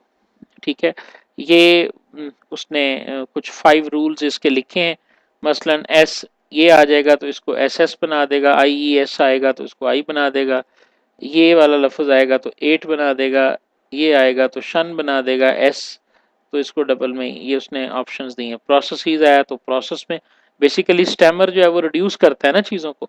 ये रूल जहन में रखिएगा जी। इस तरह हो सकता है पेपर में आपसे कहा जाए कि पॉर्टर के रूल अप्लाई करें, तो कुछ वर्ड और उन वर्ड्स को आपने पॉर्टर के रूल अप्लाई करके लिखना हो। ठीक है, इसलिए मैंने इन स्लाइड को इसके अंदर जो है ना वो शामिल किया है। अदर स्टेमर्स जो पॉर्टर के अलावा लुविन्स स्टेमर है, पेस के नाम से है, स्नोबॉल के नाम से है, और भी बहुत सारे इसके तरह के मौजूद हैं स्टेमर्स, जो इससे हम अपने इंग्लिश की जो स्टेटमेंट्स हैं उनको रिड्यूस कर सकते हैं जी। ये एग्जांपल्स हैं जी, कुछ सैंपल टेक्स्ट है और उसको लिवेंस स्टैम्बर ने क्या स्टेम किया है, इसी तरह पॉल्टर ने क्या किया है, और पेस स्टैम्बर ने जो है ना, ये एक एग्जांपल मैंने वहाँ से नोट डाउन की थी ताकि आपको अंदाज़ा हो जाए कि such an analysis can reveal, तो उसने जिस तरह इसको बेस की तरफ लेके गया। बेसिकली ये सारी चीज़ें जो है ना, ये इंडेक्स बनाने के लिए काम आ रही हैं। तो जितना हमारा इंडेक्स रिड्यूस्ड होगा, जाहिर है हमारी सर्च जो है वो उतनी ही फास्ट होगी। तो ये इंडेक्स बनाने की कोशिश की जा रही है, किस तरह से हम उसको रिड्यूस करके जो है ना वो इसके अंदर ऐड कर सकते हैं। एक्सक्यूज मी जी, मैं एक कॉल ले लूँ ज़रा।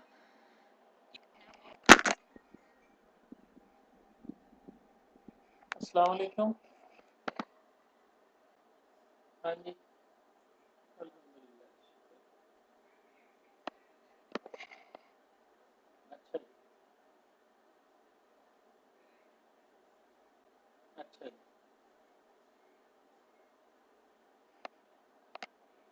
अच्छा जी, हाँ जी, अच्छा जी,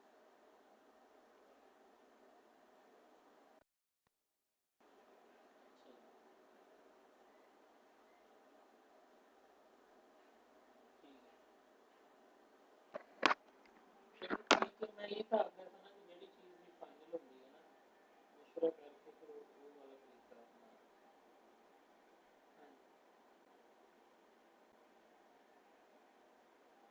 ठीक, ਤੁਸੀਂ ਕਰ ਲਓ ਗੱਲ, ਤੁਹਾਡੀ ਗੱਲ ਨੂੰ ਕਿਹੜਾ ਕੋਈ ਇਨਕਾਰ ਕਰੇ। ਜ਼ਰੂਰ ਕਰ ਮੈਂ ਨਾ ਕਿ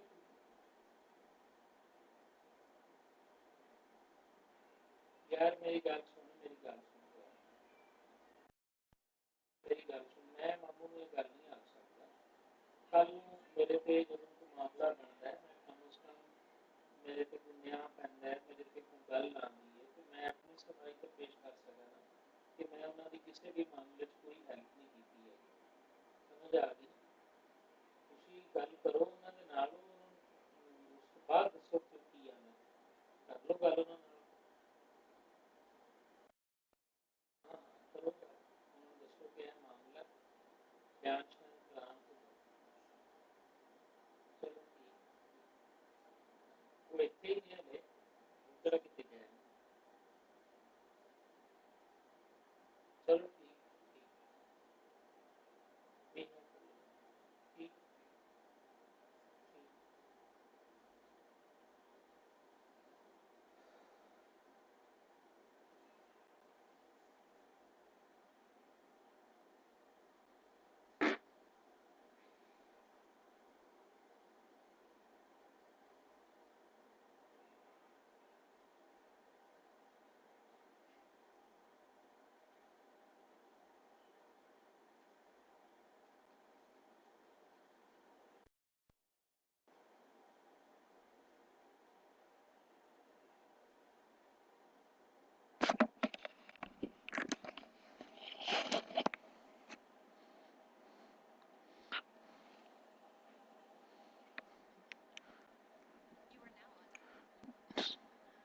जी, तो नेक्स्ट देखें जी हमारे पास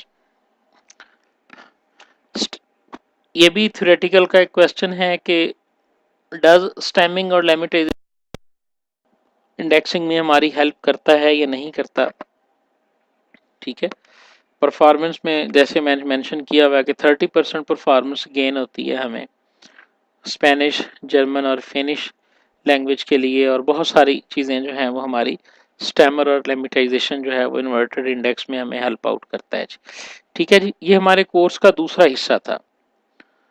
पहले में हमने बुलियन मॉडल को और वेक्टर मॉडल को डिस्कस किया, दूसरे के अंदर अब हमने टोकनाइजेशन वाला जो टॉपिक था, और टोकनाइजेशन और इन्वर्टेड टेक्स्ट जो इंडेक्सेस हैं उसके अंदर इस्तेमाल होने वाली जितनी भी टर्म्स हैं उन सारी टर्म्स को जो है ना वो यहाँ पे डिस्कस किया गया है। ठीक है जी,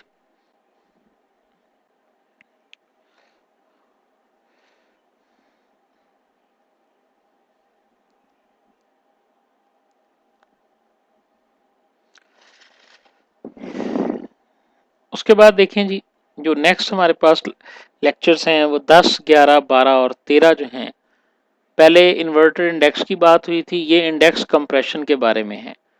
इसके अंदर बहुत सारी एग्जांपल्स हैं जो पेपर में आ सकते हैं, बहुत सारे एक्सरसाइज सॉल्यूशंस हैं जो पेपर में आ सकते हैं, और शायद एक पेपर जो मेरी नज़र से गुजरा है उसमें कुछ सवाल कंप्रेशन से रिलेटेड मौजूद भी था।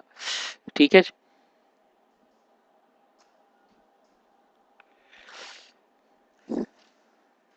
कंप्रेशन इन्वर्टेड इंडेक्स का क्यों ज़रूरी है, उसकी हमारे पास दो एग्जाम है, फिक्स्ड विथ स्टोरेज है, डिक्शनरी है, स्ट्रिंग है और ब्लॉकिंग है। ये तीन मेथड डिस्कस किए गए हैं। फिक्स्ड विड्थ में क्या डीमेरिट्स हैं, और इसी तरह फिर डिक्शनरी एज स्ट्रिंग में हमें जो फ़ायदा होता है, स्टोरेज को सेव हमारी हो जाती है, स्टोरेज वो किस तरह से होती है। तो इसमें इंडेक्स को कंप्रेस करने की कुछ डायग्राम्स भी हैं जो आपने ये बुक में ज़्यादा क्लैरिफाई करके ये डायग्राम्स बनी हुई हैं, वहाँ से आप रीड आउट करेंगे तो आपको ज़्यादा बेहतर तरीके से ये मिलेगा। फिर उसके बाद इसी तरह ब्लॉकिंग की भी डिक्शनरी या स्ट्रिंग की टेक्निक को मज़ीद बेहतर किया गया ब्लॉकिंग के ज़रिए, तो ये उसमें भी बेहतर होगा जी। ठीक है, ये सारा कुछ जो है वो चैप्टर नंबर 5 के इंडेक्स के अंदर है। आप लोगों ने बुक्स जो है ना वो डाउनलोड कर ली होंगी सब ने, जो मैंने लिंक दिया था। ठीक है, इसमें कोई न्यूमेरिकल टाइप की चीज़ नहीं है। आप अगर उस बुक का चैप्टर नंबर 5 खोल भी लें तो आप उसको देख सकते हैं। चैप्टर नंबर 5 के अंदर इंडेक्स कंप्रेशन के नाम से ये चैप्टर है। ठीक है जी, और इसमें काफ़ी सारे एक्सरसाइज सॉल्यूशन हैं जो पेपर के पॉइंट ऑफ व्यू से काफ़ी इम्पोर्टेंट लगते हैं मुझे, कि वो पेपर में जो है ना वो आ सकते हैं, इसीलिए मैंने इसको इसका हिस्सा बनाया है। लेकिन इसमें कोई ऐसी चीज़ नहीं है कि जिसको एक्सप्लेन करने की ज़रूरत हो। ज़्यादातर चीज़ें जो हैं वो याद करने से ताल्लुक़ रखती हैं, और कुछ डायग्राम्स हैं जिनको समझना है। हाँ, अलबत्ता एक चीज़ है कि इसके टेक्स्ट को जब आप पढ़ रहे होंगे ना, उस टेक्स्ट के अंदर ना कुछ एग्जाम्पल्स उन्होंने शेयर की हुई हैं इंडेक्स की, वो एग्जाम्पल्स बहुत इंपॉर्टेंट हैं, बहुत ही इंपॉर्टेंट एग्जाम्पल्स हैं। कुछ आपको वैल्यूज़ दी होंगी इंडेक्स बनाने की, कि आप उसको जब फिक्स्ड के साथ बनाते हो तो वो इतने MB का बनता है, और जब हम उसके ऊपर डिक्शनरी एज स्ट्रिंग की टेक्निक लगाते हैं तो फिर वो हमारे पास जो है ना वो वही वाला इंडेक्स जो है वो मज़ीद बेहतर कैसे हो जाता है। ठीक है, डिक्शनरी कंप्रेशन भी इसके अंदर मौजूद है। ये चैप्टर नंबर 5 बहुत ही इम्पॉर्टेंट है जी आपके लिए, क्योंकि ये पूरा चैप्टर जो है ये 4 से 5 लेक्चर्स के ऊपर बेस करता है, और जब आप इसको पढ़ोगे ये मुश्किल नहीं है, ये मैं आपको बता दूं। अब जैसे इसका आपकी बुक का जो पेज नंबर, मेरा ख्याल है ये पेज नंबर बनता है 128 बनता है, 129 पेज है। तो इसके ऊपर एक एग्जांपल उसने शेयर की हुई है फिगर 5.4 के नीचे। अब ये इस तरह की एग्जांपल्स जो है ना ये पेपर में आ सकती हैं, वो कुछ कैलकुलेशन टाइप की एग्जांपल्स हैं कि आपने उस टेबल के मुताबिक अगर इस तरह को डाटा को स्टोर करते हैं तो आपके पास 23 बाइट्स जो है ना वो सेव होते हैं, और दूसरी तरह अगर आप डाटा को सेव करते हो तो उसमें 7.6 MB वगैरह जो है ना वो वैल्यू सेव होती है जी। ठीक है, ये चीज़ें जो है ना वो इसके अंदर मौजूद हैं। ओके जी, तो ये सारा लेक्चर नंबर 10, 11, 12, 13 जो है ये चैप्टर नंबर 5 का इंडेक्स कंप्रेशन है। फिक्स्ड विड्थ के अंदर हमारी स्पेस ज़्यादा ज़ाया होती है। एक ए अगर लफ्ज़ आएगा तो उसके लिए भी उतनी ही स्पेस होगी, और अगर एक लफ्ज़ जो है, मेरा ख्याल है उसमें लिखा हुआ है जो स्लाइड्स हैं, मुझे अगर थोड़ा सा याद हो तो 28 बाइट्स के करीब जो है ना, या 24 बाइट्स के करीब जो है वो उसने फिक्स्ड किया होता है। तो अगर आपने एक ए को स्टोर करना है तब भी उतनी ही स्पेस लेनी है, अगर आपने एक बड़े वर्ड को स्टोर करना है तो उसके लिए भी उतनी ही विड्थ जो होगी, तो डेफिनेटली वहाँ पे हमारी विड्थ जो है ना वो ज़ाया होती है। तो इसीलिए हमें ज़रूरत पड़ती है अपने इंडेक्स को कंप्रेस करने की। कंप्रेशन से डेफिनेटली हमारी स्टोरेज जो है वो सेव होती है। तो वो कंप्रेशन के कितने मेथड हैं, वो 3 मेथड हैं, डिक्शनरी एज स्ट्रिंग है और उसके बाद ब्लॉकिंग है। इससे जो अचीवमेंट्स हासिल होती हैं वो इन तमाम स्लाइड्स में, ये टोटली इन 4 लेक्चर्स की मेरा ख्याल है बड़ी मुश्किल से 30 के करीब स्लाइड्स हैं। तो लेकिन इंपॉर्टेंट चीज़ें जो हैं वो मेरा ख्याल है इसके एक्सरसाइज सॉल्यूशंस हैं जो आपने देखने होंगे जी। लेक्चर नंबर 14 जी, इंडेक्स कंस्ट्रक्शन शुरू हो गई है, जिसमें जो चैप्टर नंबर 4 है आपका कि किस तरह से इंडेक्स जो है ना वो कंस्ट्रक्ट होता है। इसमें उसने जो सबसे पहली एग्जांपल ली है ना वो हार्ड डिस्क से रेलेवेंट है। हार्ड डिस्क सेक्टर क्या होते हैं, ट्रैक्स क्या होते हैं, मोरेज लॉ क्या था, मेमोरी हायरार्की क्या है, इसको एक्सप्लेन किया है एक लेक्चर के अंदर। फिर डिस्क एक्सेस टाइम क्या है, और इससे रेलेवेंट कोई भी न्यूमेरिकल एग्जांपल जो है वो पूछी जा सकती है डिस्क एक्सेस टाइम से रिलेटेड। चैप्टर नंबर 4 के अंदर हार्डवेयर, चैप्टर नंबर 4 अगर आप खोलें तो उसके अंदर आप देखोगे कि एक टॉपिक है इंडेक्स कंस्ट्रक्शन के अंदर सबसे हार्डवेयर बेसिक्स के नाम से, हार्डवेयर बेसिक्स 4.1 टॉपिक है ये। तो इसके अंदर ये जो है ना कुछ न्यूमेरिकल्स मुझे नज़र भी आ रहे हैं, एक टेबल बना हुआ है, उसकी कुछ जमा तफरीक करके सीक टाइम बताना है, कैशिंग टाइम बताना है, तो उस तरह के न्यूमेरिकल्स भी आ सकते हैं। ठीक है, उनको भी आपने तैयार कर लेना है।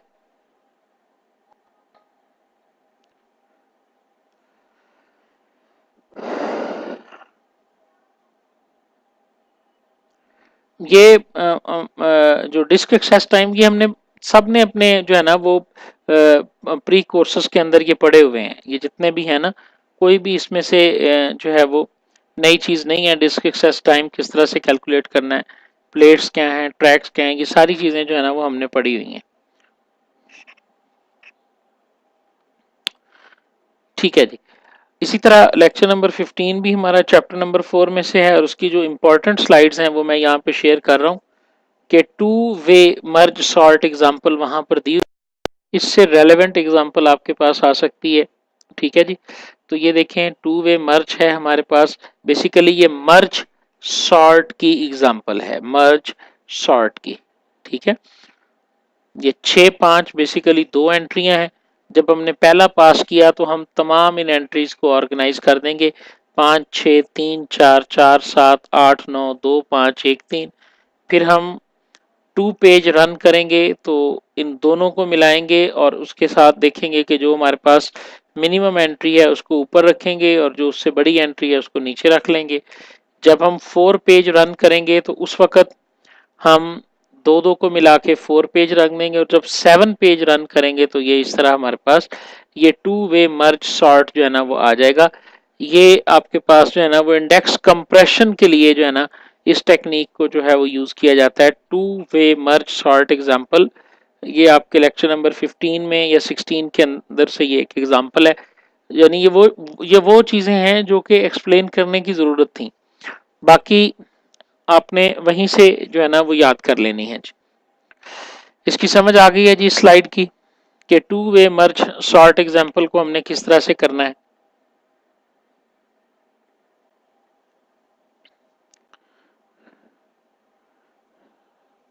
जी, बाकी लोगों को भी समझ आ गई है। बेसिकली ये मर्ज सॉर्ट की एग्जांपल है। ठीक है, जो आपने CS702 के अंदर पढ़ा था।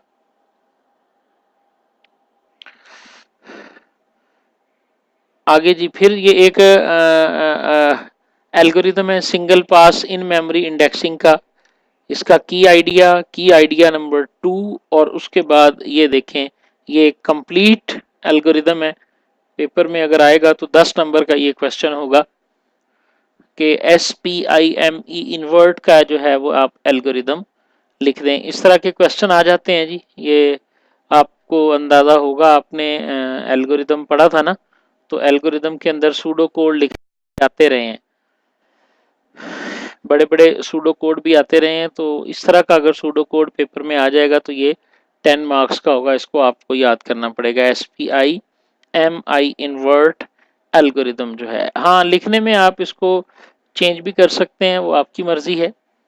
Do, while, if, loop, then, else, exactly इस तरह से लिखना कोई ज़रूरी नहीं होता, लेकिन अगर आप भूल गए हैं तो आप उसकी जगह कुछ और भी वर्ड फार भी यूज कर सकते हैं, लूप का लफ्ज भी यूज कर सकते हैं। ये जो 2-3 स्लाइड्स हमने डिस्कस की थी ना, ये बेसिकली हमारा लेक्चर नंबर 15 था और चैप्टर नंबर जो है ये हमारा 4 है, जिसके अंदर से ये सारी चीजें उन्होंने डिस्कस की हैं। इंडेक्स कंस्ट्रक्शन के नाम का ये हमारा चैप्टर था जी।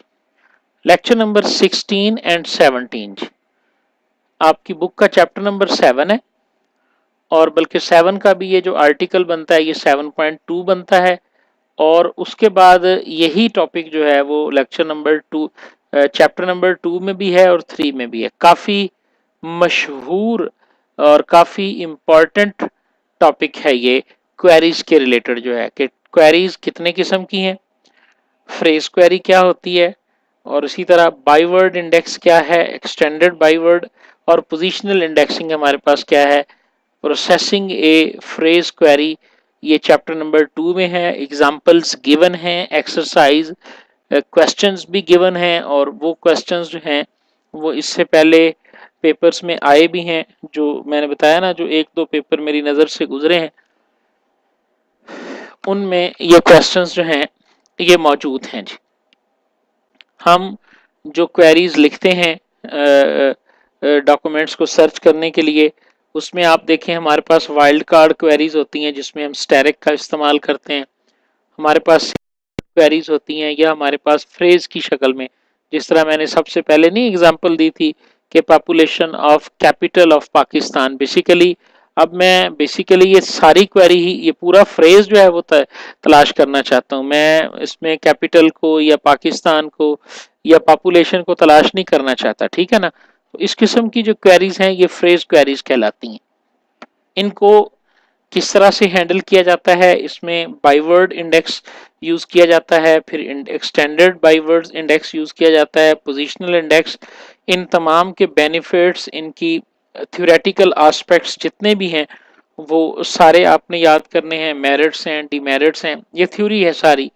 इससे रेलेवेंट जो क्वेश्चंस आते हैं पेपर में वो चैप्टर नंबर 2 की एक्सरसाइज में कुछ मौजूद हैं कि आपको क्वेरीज दी गई होंगी और आपको उसमें से कैलकुलेट करने के लिए कहा जाएगा, ठीक है जी। ये लेक्चर नंबर 16 और 17 में जो 7.2, 2 एंड 3 के अंदर types of queries, phrase queries और ये इंडेक्सेस की डेफिनेशंस हैं और इनके मेरिट्स एंड डीमेरिट्स जो है ना वो डिस्कस किए गए हैं जी। लेक्चर नंबर 8 के अंदर जो है 18 जो है ये भी मेरा ख्याल है कि चैप्टर नंबर 12, जब आप वाइल्ड कार्ड क्वेरीज, हाँ ना ना ना, ये अलहदा से एक चैप्टर है। अगर बुक आपके पास है ना तो ये है जनाब चैप्टर नंबर 3 और टॉपिक नंबर है 3.2। ये एक इंपॉर्टेंट टॉपिक है जी, वाइल्ड कार्ड क्यूरीज का। इनको हैंडल करने के लिए 3 तरीके हैं। बाइनरी ट्रीज हैं, परम्यूटर्न इंडेक्स है, के ग्राम्स है और साउंडेक्स एल्गोरिदम्स हैं। ये 4 एल्गोरिदम्स जो हैं वो वाइल्ड कार्ड क्वेरीज को हैंडल करने के लिए हैं और यही 4 जो है ना वो आगे से आगे चलेंगे तो हमारा, मेरा ख्याल है ये कोर्स जो है ना वो इसके अंदर एंड हो जाएगा जी।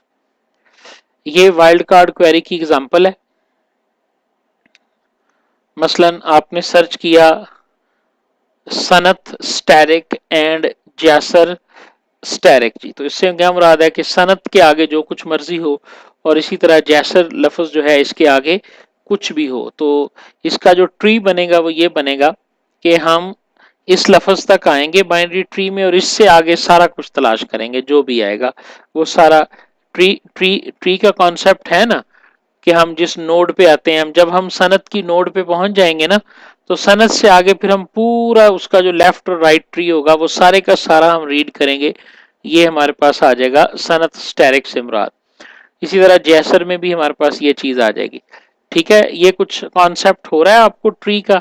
ट्री की डायग्राम मैंने, मेरा ख्याल है इसके अंदर शामिल नहीं की, हाँ जी बिल्कुल शामिल नहीं की है, लेकिन अंदाजा हो रहा है ना कि किस तरह से आपने, फर्ज करें आप ए के ऊपर मौजूद हैं और ए से आप एस पे जाएंगे, एस से आगे फिर ए में चले जाएंगे, उसके बाद फिर एन पे चले जाएंगे, फिर ए पे, जब टी पे आप पहुंचेंगे तो टी से आगे फिर आप पूरा अपना ट्री जो है ना वो उठा लेंगे, ठीक है।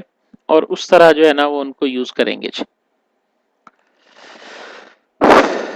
हाँ जी, कुछ दो चार ट्रांसफॉर्मेशन इसके अंदर हैं जिनको याद करना पड़ेगा। इस टॉपिक को तो हर हाल में आपने बुक से पढ़ना है। स्लाइड्स में बहुत कम लिखा है और बहुत, हाँ लेक्चर में सर ने बहुत डिटेल में समझाया है, लेकिन चूंकि लेक्चर सुनने का शायद आपके पास टाइम नहीं होगा, लेकिन बुक में अगर आप इसको पढ़ेंगे तो ये बहुत ही आसान लिखा हुआ है। और इसी तरह क्वेरी अगर आपने लिखा MO asterisk Y, MO asterisk Y, या आपने स्टेरिक डे लिखा, तो इससे मुराद क्या है भला कि MO हो, दरमियान में कुछ भी हो, एंड वाई पे हो। स्टेरिक डे से मुराद क्या है कि आपकी ये क्वेरी एंड आके हो डे के ऊपर। इन क्वेरीज को हमने किस तरह से हैंडल करना है? ये तो बिल्कुल स्ट्रेट क्वेरी थी ना, सनत के आगे जैसुर के आगे, ये दरमियान में क्वेरी है और ये एंड के ऊपर है, ये मुश्किल है। ऐसी वाइल्ड कार्ड क्वेरीज को हैंडल करना IRS के लिए, इंफॉर्मेशन रिट्रीवल सिस्टम के लिए मुश्किल है।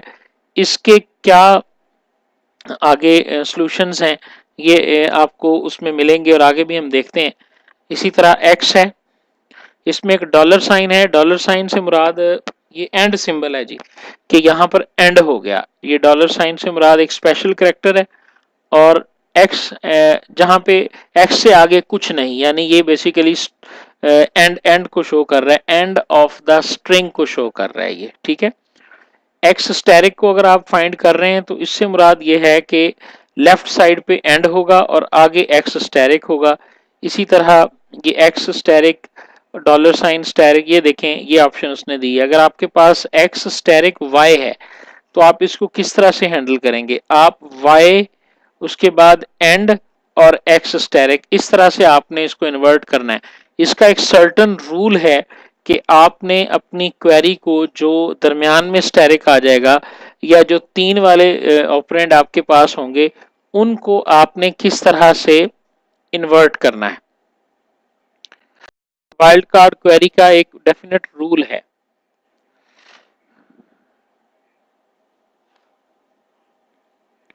और वो रूल जो है वो आपको मिलेगा पेज नंबर 89 के ऊपर, ठीक है। बुक का पेज नंबर 52 है और जो PDF फाइल है उसका पेज नंबर 89 है।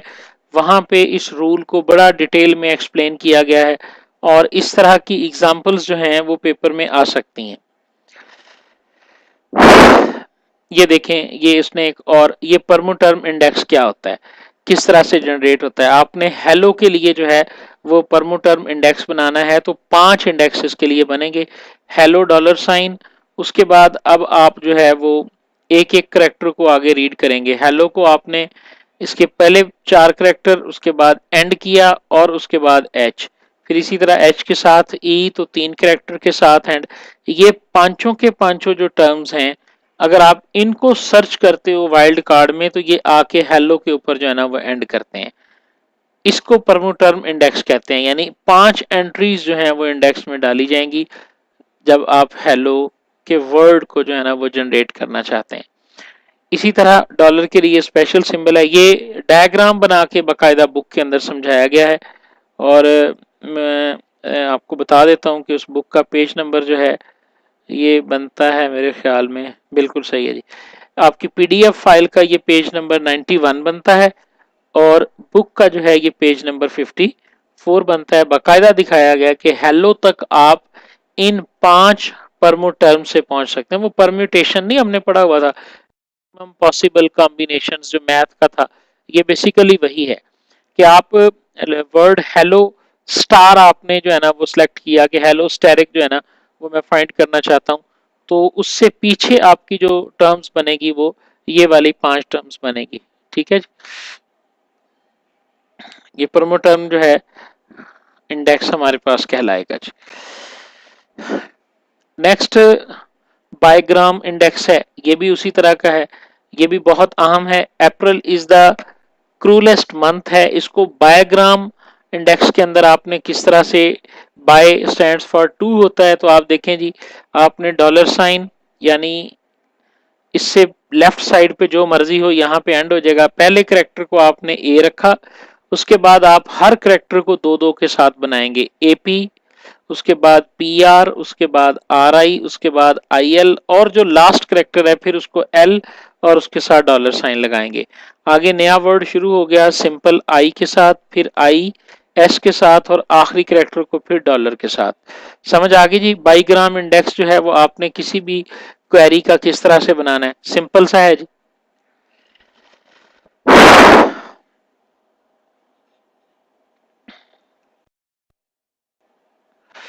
ओके जी, बाकी लोगों को भी आ गई है समझ।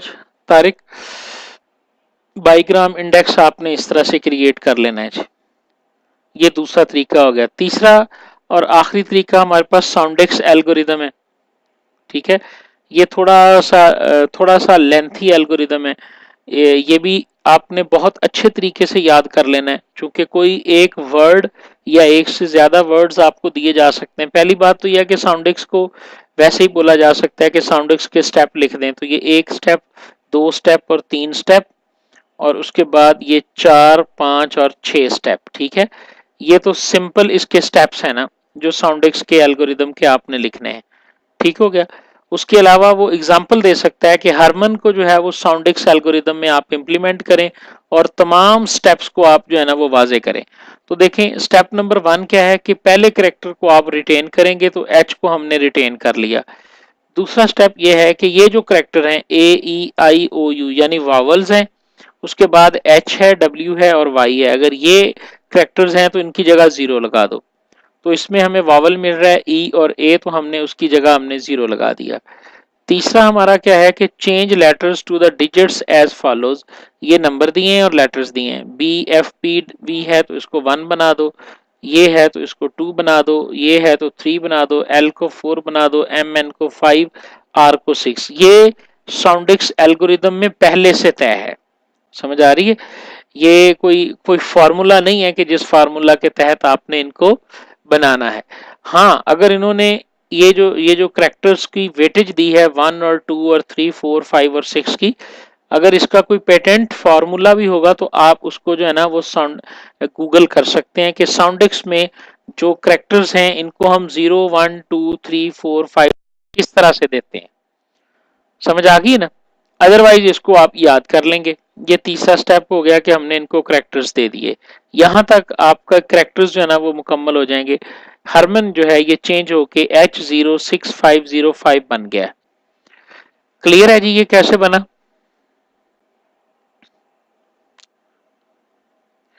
उसके बाद आपने चौथा स्टेप इसके ऊपर लगाया कि remove all pair of consecutive digits.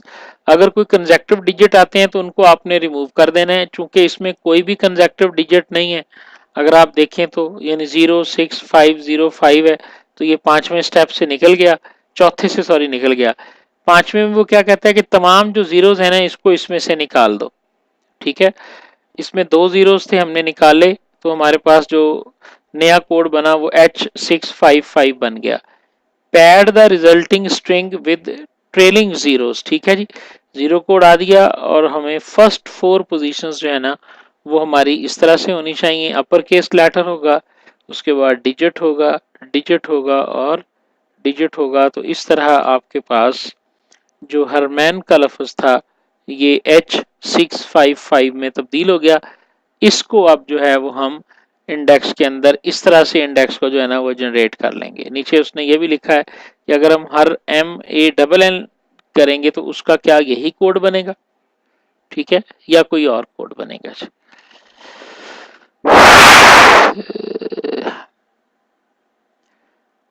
अगली जो एग्जाम्पल वो है ट्राईग्राम्स के साथ। ये बाईग्राम था, अब ट्राईग्राम की एग्जाम्पल आप देख लें।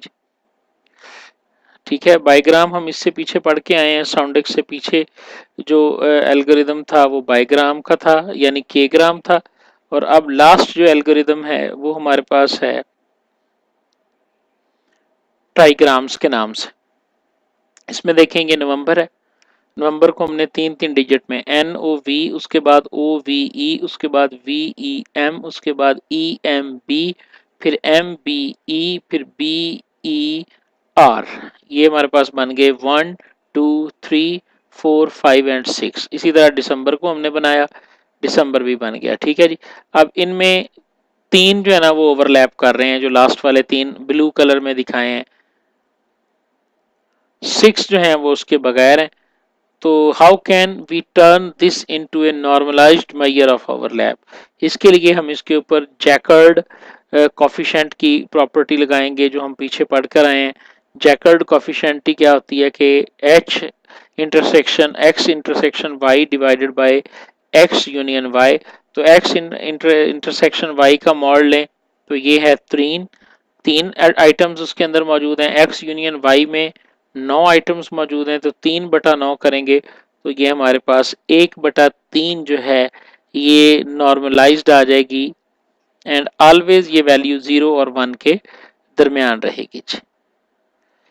क्लियर है जी? किसी का कोई भी क्वेश्चन हो इससे मुतल्लक जी?